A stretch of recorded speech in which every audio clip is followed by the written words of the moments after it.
me diga uma coisa, como é que você costuma lidar com os seus problemas? Como você costuma encarar as adversidades que tem que encontrar aí pela vida? A verdade é que a forma como a gente lida com os nossos problemas revela o tipo de servo que nós somos, revela a qualidade da nossa fé no nosso Deus. Certa vez, um pastor ancião, amigo nosso, disse o seguinte em um de seus sermões: andar ansioso ou preocupado por qualquer coisa é duvidar do caráter de Deus.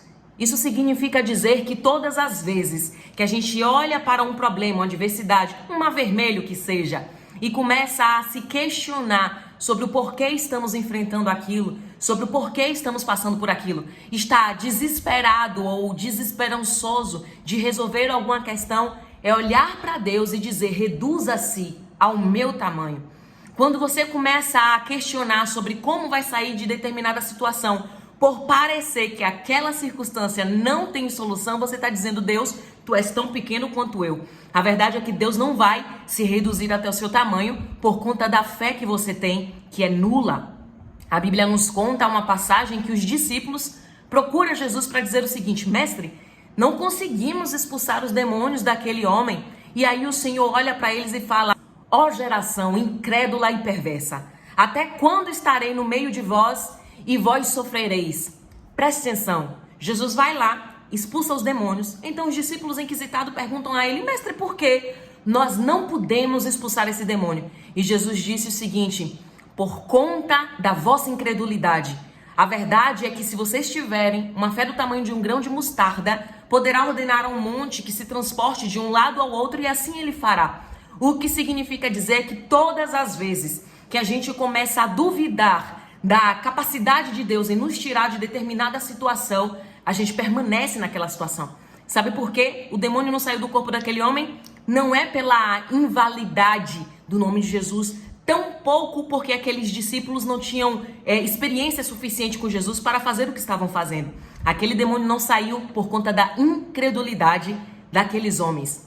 Uma vez, a minha mãe, algumas vezes, a minha mãe, quando eu era adolescente, ela costumava usar uma frase para me repreender, para me disciplinar. Se você não é do Nordeste, talvez vai soar estranho essa frase para você, mas eu já te explico o que isso significa. Todas as vezes que eu queria responder a minha mãe à altura, ou que eu tratava ela como se fosse uma amiga, sem honra, ela usava a frase: me respeite porque eu não sou a sua parceira. Isso significa dizer: me respeite porque eu não sou igual a você.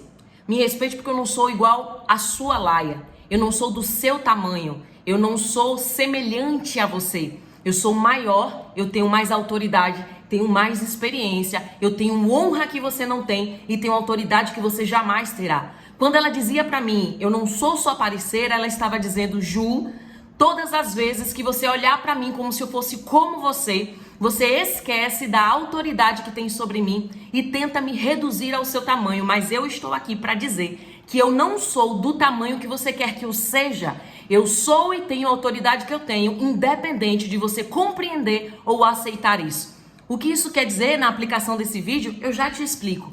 Isso quer dizer que todas as vezes que a gente vai questionar a Deus por uma situação que a gente está passando, um problema que a gente está passando, como se Deus tivesse a obrigação de vir prestar contas pra gente ou dar algum esclarecimento pra gente, a gente está falando: Deus, o Senhor é meu apareceiro. Deus, o Senhor é semelhante a mim, é da minha laia. Provavelmente você está pensando o seguinte: tá, mas não está escrito na Bíblia: façamos o homem conforme a nossa imagem e semelhança? Verdade, isso está relacionado à nossa imagem. Mas a autoridade de Deus não é dividida conosco, o poder dele não é dividido conosco. O nosso poder, a nossa autoridade que ele nos deu é uma, mas sob ele e acima dele não existe nenhum outro. E quando a gente olha para o mar vermelho e começa a se questionar dizendo: daqui não tenho mais como passar, aqui é o meu limite, para frente eu não tenho mais como ir, nós estamos dizendo: Deus, o Senhor é tão pequeno quanto eu. O Senhor é tão inútil quanto eu. O Senhor é tão incompetente quanto eu. Eu não acredito que avanço nessa situação, não porque eu estou olhando para o seu tamanho, mas porque eu estou olhando para mim. O problema da situação em que você está vivendo até hoje, de repente por tanto tempo, não é porque você deveria estar vivendo esse problema por tanto tempo, mas porque você insiste em se perguntar: por que eu estou vivendo isso? Quando na verdade você deveria se perguntar: Senhor, Para que isso aqui? Qual o objetivo que Deus está passando? Me diz, para que eu estou passando? Para que eu possa, então, me colocar na direção que o Senhor quer que eu esteja. Deixa eu te falar uma coisa, grave isso no seu coração e leve isso para o resto da sua vida. Existem muitos projetos de Deus que são revelados, disfarçados de problema. Tem projetos que Deus revela na sua vida, direção que Ele vai te dar, apresentando para você um problema. A direção que Deus estava dando para Moisés e para os hebreus era o seguinte: vocês vão atravessar o Mar Vermelho. E aquilo para eles era um grande problema, mas para Deus fazia parte de um plano. E o que falar de José, que de repente se viu o melhor filho, o filho mais querido, mais amado de seu pai, sendo surrado, vendido, escravizado, comercializado. E de repente se José olha para aquela situação e fala assim: mas cadê o Deus que me deu o sonho? Cadê o Deus, o Senhor de meu pai? Cadê o Deus que eu sirvo? Como muitos de nós questionamos com a nossa pequena fé, com a nossa incredulidade enojada diante do Senhor.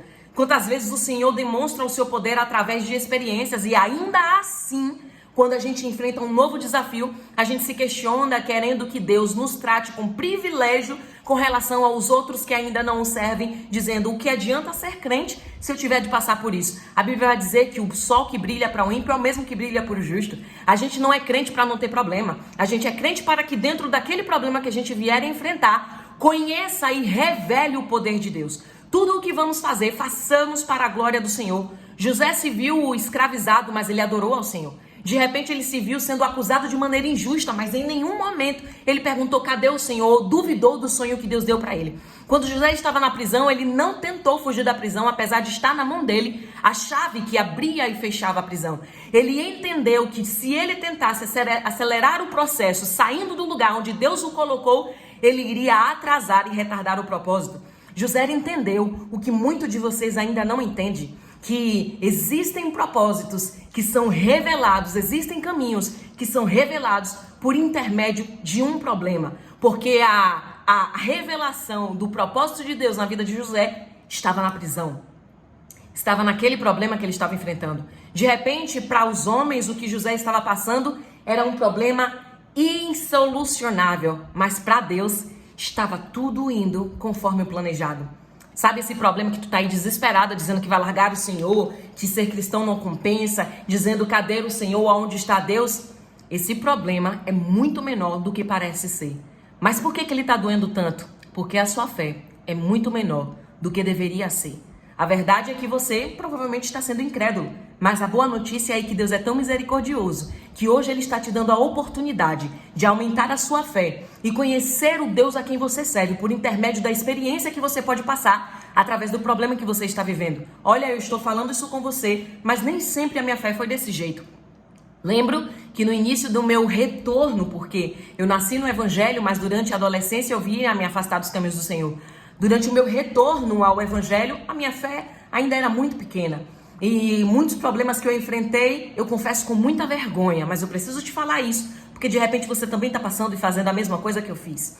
Eu questionava a Deus com muito desrespeito, dizendo: mas cadê Deus nessa situação? Por que eu estou passando por isso? Olha, eu não tinha autodomínio e tão pouca inteligência emocional. Quando eu passava por alguma situação que me frustrava, eu queria questionar a Deus, como se eu tivesse alguma força e poder de colocar Deus contra a parede. Sabe quantas vezes, durante os meus questionamentos desrespeitosos ao Senhor, Ele veio até a mim para me responder? Nenhuma. Sabe por quê? Porque Deus não é o nosso parceiro.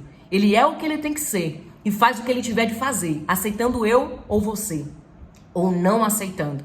Deus continuará fazendo, mas o tempo que determina que você ficará nesse deserto é exatamente o tempo que você leva para compreender o plano de Deus em te permitir passar por esse deserto. Eu questionava a Deus e chorava e ficava muito aborrecida, eu sentia tanta raiva que eu não conseguia enxergar nenhuma solução à minha frente. Mas eu me propus a desenvolver o fruto do Espírito, conhecer ao Senhor e confiar nele. E todas as vezes que, a partir de então, eu enfrentava ou enfrento algum problema, eu olho para o problema e paro de perguntar aonde está Deus e começo a perguntar: Senhor, qual é a direção que o Senhor está me revelando dentro do problema que eu estou enfrentando?